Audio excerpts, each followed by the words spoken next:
6 months, zero movement as India extends its airspace ban to Pakistan Airlines till the 24th of October. Donald Trump and RFK Jr. promote unproven claims about autism, linking it to paracetamol, declaring it dangerous for pregnant women. External Affairs Minister S. Jaishankar meets Marco Rubio at UNGA sidelines. Key bilateral and global issues, including energy, pharmaceuticals, and critical minerals, discussed. UK PM Keir Starmer expected to visit India in October. Talks with PM Modi on education and defence sectors likely. And amid Trump's visa crackdown, India's Srini Gopalan to lead T-Mobile and Rahul Goyal set to lead Molson Coors.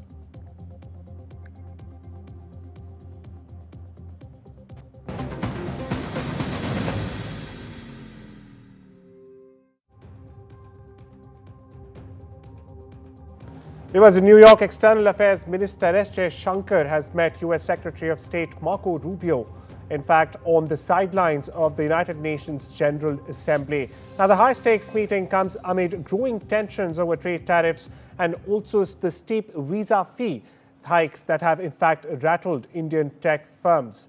Meanwhile, both leaders discussed key bilateral and global issues, including energy, pharmaceuticals, and critical minerals as well.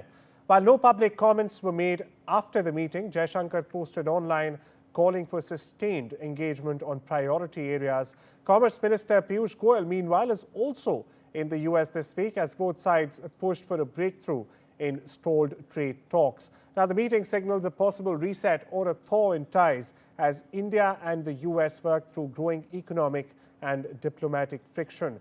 President Trump addresses the UNGA just a few hours from now, while EAM Jaishankar speaks later this week, to be precise, on the 27th. My colleague Vishal Vivek joins us for more on this. Vishal, the External Affairs Minister meeting Marco Rubio just ahead of the UNGA. Piyush Goyal is there. How do you see this going in? Can we expect a big decision coming in before the return of the External Affairs Minister Jaishankar and Commerce Minister Piyush Goyal back to India? Yes, that's exactly right, and this is yet another step, a big step in the direction of re-establishing and consolidating the ties that had sort of plummeted in the recent past. Ever since Trump's repeated tirades against the Indian administration and also his deputies repeated attacks on the PM of India. So the ties seem to be getting back on track. Is what we've seen in the recent past. In the last 15 days or so, we've had several meetings. This is Piyush Goyal's visit to the US, and also our foreign minister is in the US territory. He's already met his counterpart from the US side, and the details of the meeting have not been shared, but we can gather that these are some really positive signs, because as soon as the meeting got over, as Jaishankar had displayed that the thumbs up sign, so that also shows that the ties are getting back on track after several weeks of attacks from both the sides, mostly from the US side, during which his deputies had repeatedly attacked the Indian Prime Minister and questioned India's foreign policy on several fronts, to which experts had already rebuffed, because the argument that India buying oil from the Russian side and that in turn funneling the Ukraine war does not really make any sense, because it was the US in the original place that had recommended India to do so back when COVID hit the world economy. So all of these talks could have figured in the all of these things could have figured in the talks, but we are yet to get the details of the talks. But these are indeed some really positive signs. Now, Vishal, we recently saw the U.S. administration, Donald Trump, making that H-1B $100,000 announcement just recently. How is it being perceived on the Indian side? It came just a couple of days before the External Affairs Minister was slated to, in fact, be in New York. Is this being seen as another pressure tactic by U.S. President Donald Trump and the subsequent amendments they made to the initial announcement, where they said it'll be a blanket $100,000 fees every year for people applying for new H-1B visas? which since the statement has changed not one but multiple times. Well, Trump's flip-flop on the H-1B visa program has been known. He has just, in the last 1 year itself, made twice, different statements. Back in December 2024, he had said that he supports the H-1B program, but cut to this month, about 9 months from the last year, he's saying the opposite, and he's clearly claiming that H-1B program needs to be, analyzed, and he has clearly brought in this $100,000, program in place, and that seems to have deterred a lot of people who would have wished to go to the US to, a lot of high-tech, graduates who would have gone to the US to propel the US economy, propel the US technology, but that will have to be analyzed. It's still really early to, say what will be the effect, but of course, when it comes to H-1B visa, Indians are the most, when it comes to the people going to the US on that visa. Close to almost 3 lakh people are in the US who are on this H-1B visa. China is distant second with about 11% of the total H-1B visa grantees. So all of this will have to be analyzed in the near future, because a lot of people are arguing that the fact that the US economy, the US tech industry has boomed in the recent past, in the last 10 years or so. That has really been hinging on the talent that has gone from the Indian soil to the US soil. So what will happen to that? Will this be a brain drain, for the US economy? So all of that will have to be analyzed. Well, thank you so much for getting us the latest there, Vishal. Moving on and shifting our focus homewards now, viewers. It's been 6 months and there's been zero movement, absolutely no movement. This as India has extended its airspace ban. It's Pakistan's diplomatic stunts and hollow retaliation that keep raising the costs without any cause or consequence. Let me underline that. Now, the sky war continues. Here's the breakdown.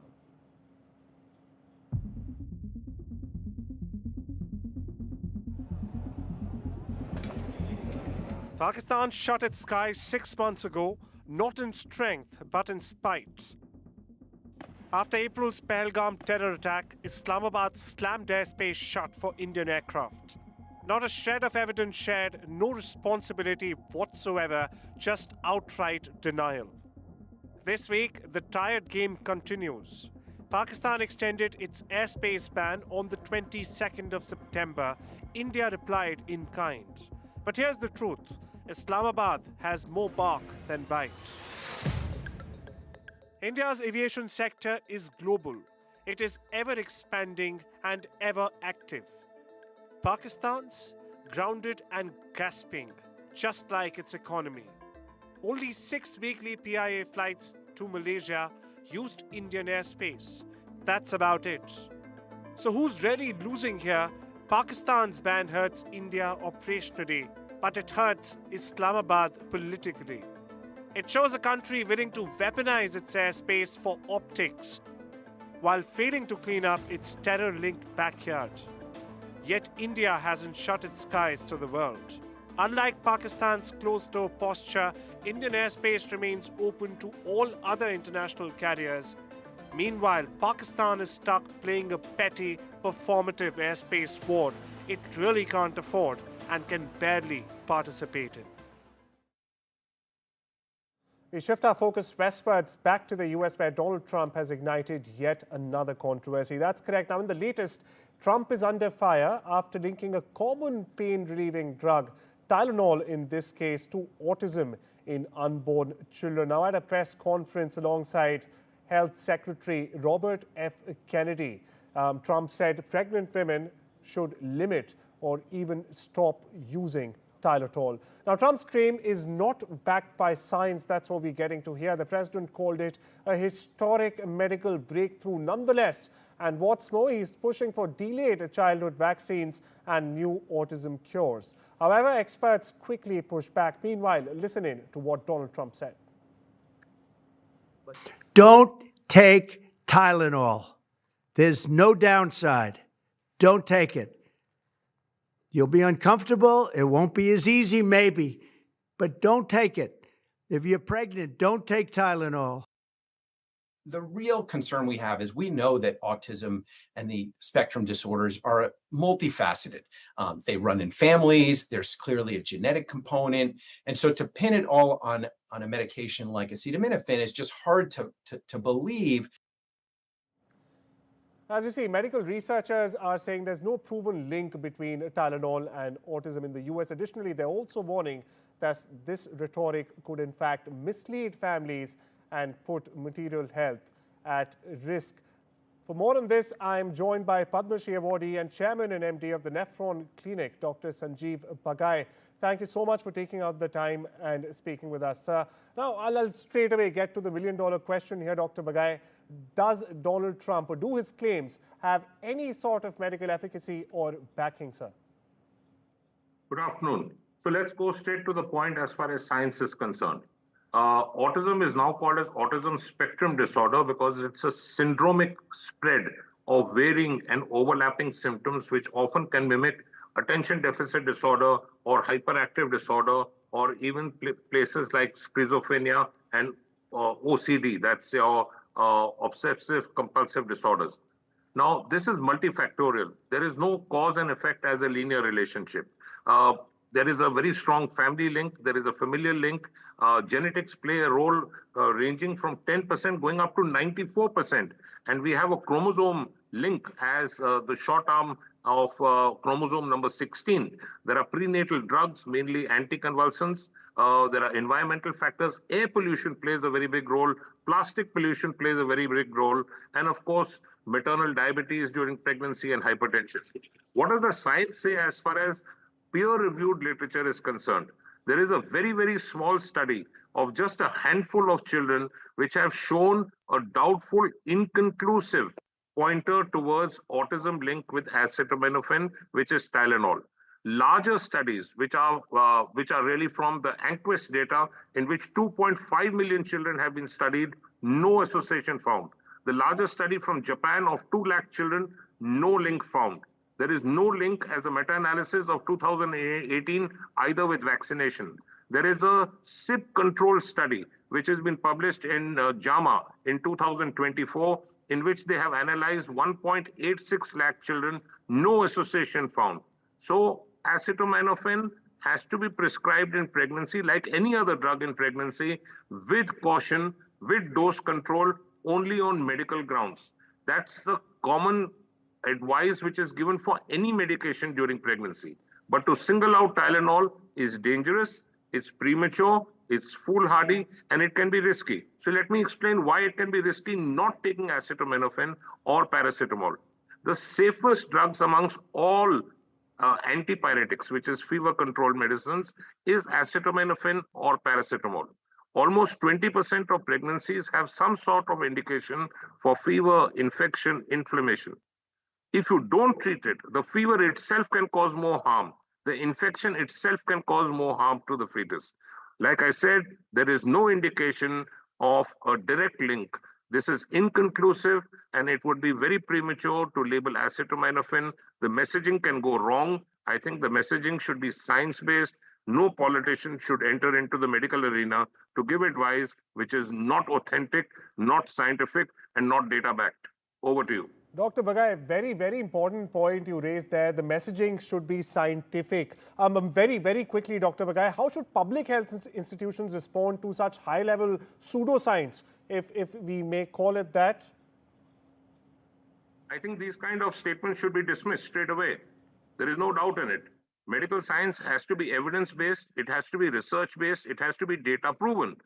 Multi-analysis, meta-analysis of lakhs of children. In fact, one of the studies has 2.5 million children which have been analyzed, pregnancy fetuses, and then the newborn child. There has been no link which is statistically significant with regards paracetamol. No link there, says Dr. Bagai. Dr. Bagai, we'll have to move on due to paucity of time. But thank you so much for putting clarity for the benefit of viewers.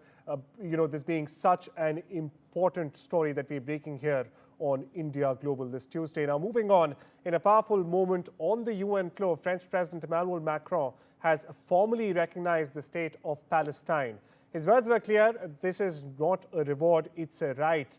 He was not alone. He was joined by Monaco, Belgium, Andorra, Malta, and Luxembourg, bringing the total global recognition to over 75% of the UN membership, the existing present UN membership, that is. The Palestinian delegation, meanwhile, also stood in applause. And what about Israel? Well, its chairs sat empty. But tensions have escalated. Israel has warned of potential annexation of the West Bank now. The U.S. called on recognitions provocative and has also threatened reciprocal action. Meanwhile, Israel has intensified its bombardment of Gaza City, killing dozens more as global leaders plead for peace. A proposed UN security force for Gaza, disarmament of Hamas, and a reformed Palestinian Authority now dominate negotiations. But with Israel still opposing recognition and the U.S. divided, the diplomatic road ahead is steep and possibly short. And as Macron said, the time for peace is now or not at all. We're joined by Umer Anas. He is the Associate Professor at the Ankara Yildirim University in Turkey for more. Professor Anas, my first question to you. Does Israel risk isolating itself diplomatically if annexation follows these recognitions? And to be precise, there have been 12 recognitions in the past 2 days alone.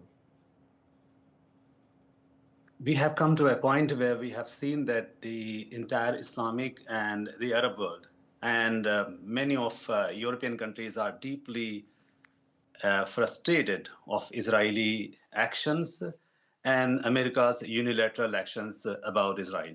So what they are faced with is that there is complete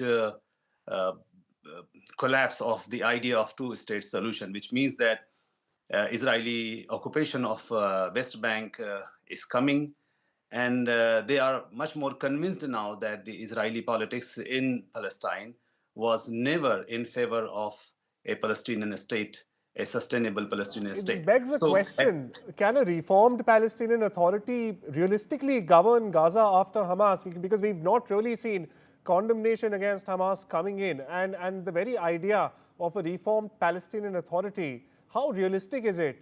And how much time would this actually take? The problem is that who will decide what is a reformed Palestinian Authority? For Israelis, for Americans, a reformed Palestinian Authority means a useless authority. And the Arabs and Europeans, they would like to have a credible state institution to take the charge in Gaza and in West Bank as well.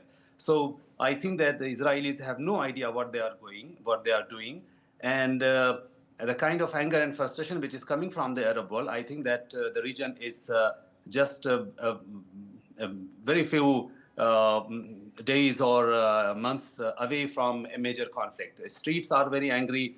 The politicians are angry. Even the countries which had signed the Abraham Accord with Israel in hope that they would get something in return, especially the emergence of some sort of Palestinian Authority, is that they are also very angry. For example, the United Arab Emirates, they had invested so much in peace with Israel, but they have found that the Israelis' plan are for expansionism. And this situation reminds me the events of 1956 when Europeans were supporting Israel for the takeover of the Suez Canal against Egypt. And at that time, Americans had intervened to rescue the Egyptian side, and they had forced Israelis to step back from the Suez Canal occupation. Well, that I'd like to say the semantics were rather different. You know, you compare the 2025 semantics to 1956. I don't think that will be just. But are we witnessing a genuine diplomatic shift here, or just a symbolism that moves really with no teeth?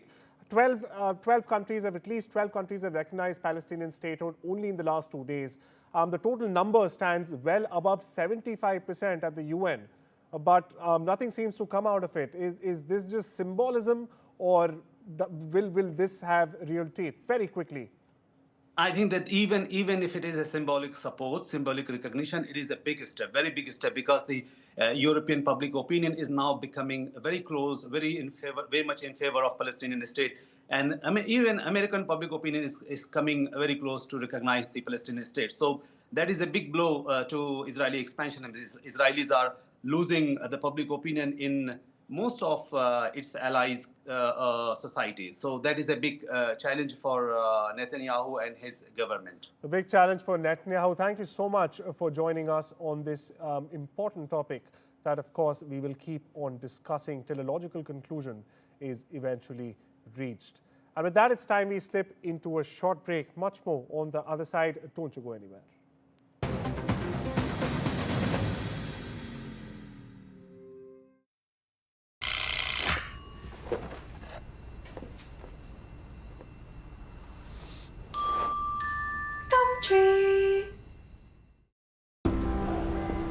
Just one last delivery.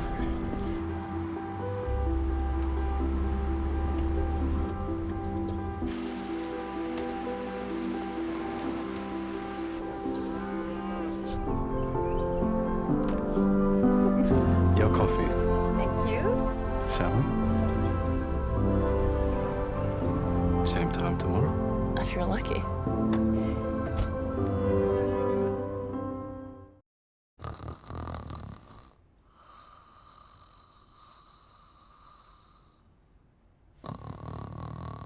Yeah, that's exactly what a super comfy bed and choice of pillows will do to you. Get better sleep for your money. Book now at Premier Inn. Time to go to sleep now. I can't sleep without Bunny. Where is Bunny? Downstairs with Grandma. Is he? I'll better go and get him then, hadn't I? For 50 years, Stana has been helping people continue to enjoy life upstairs. And with stair lifts fitted in less than a day, you can carry on just as normal. But Bunny can't sleep without Teddy. Contact Stana now. Stana, enjoy the life upstairs. Life is complicated. Hastings Direct Car Insurance is simple. You've got a lot going on. A lot. Trying to save could really grind your gears. So come on, let's get a great deal off the ground! Nice driving. Hastings Direct is simple. Great cover, great price, and a great app makes us one of the UK's top choices when comparing car insurance online. Hastings Direct. Simplicity is the best policy. Now that retirement's here, it's time for me to focus on the things that really matter in life, like making sure my family can manage funeral costs when I'm no longer around. Which reminds me. Welcome to British Seniors, the UK's #1 rated provider of over 50s life insurance. Hi, I'd like a quick quote, please. No problem. We're proud to offer our seniors lifetime guarantee, with 100% of claims having been paid. We guarantee your premiums will never go up and that you'll speak to one of our specialists in the UK. UK residents aged 50 to 80 are guaranteed to be accepted. Depending on your age, your loved ones can get a cash payout up to £10,000. That money could help cover my funeral costs or be a gift for my grandson. I'll do it. Plus, when you sign up, you'll receive a £135 gift card and free 24/7 GP advice and health services. Be proud to protect your loved ones with British Seniors. To get a free life insurance quote today, call our UK team on 0800 881 5090 or visit britishseniors.co.uk.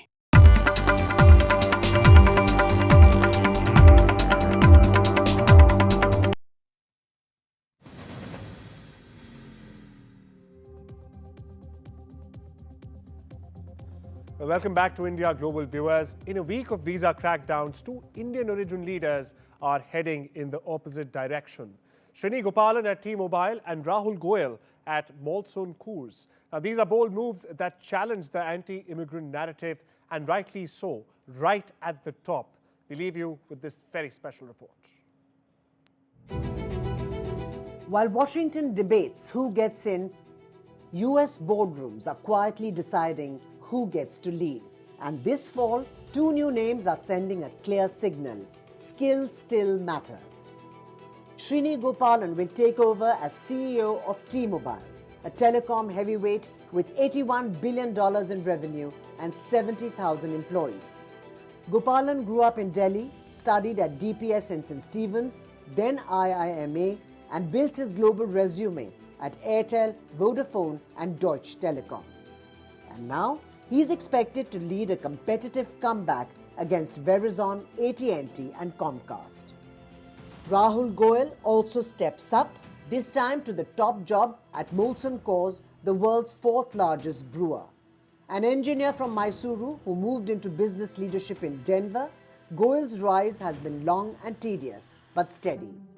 He'll take over on October 1st with a mandate to modernize the legacy brand. But the irony, both appointments come just as US immigration rhetoric hardens, especially around Indian professionals. Both boardrooms seem unmoved by slogans. Their eyes are still on the outcomes. At a time when borders tighten, opportunity hasn't shut out. It's just become more selective. And Gopalan and Goyal have made the cut. Bureau Report, NDTV World.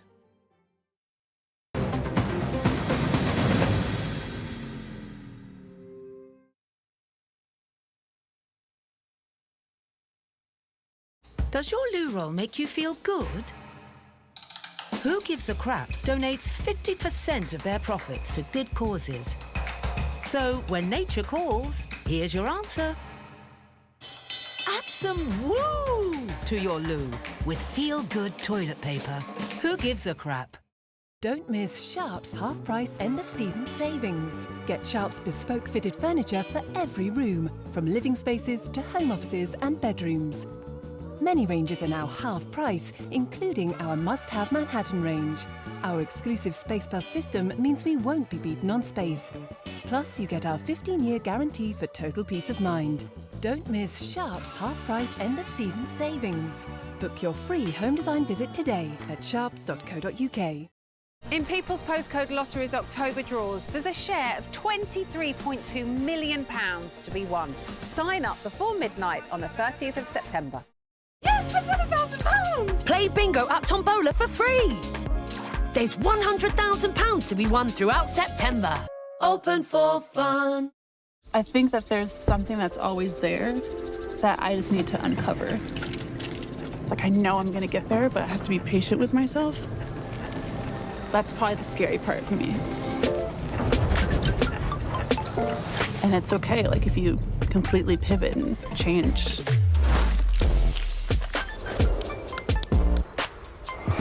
You know, you have to be comfortable with that.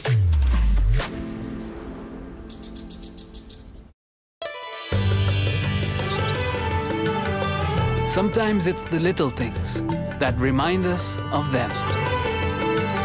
Stay close, even when you're far apart. Send money worldwide with Remitly.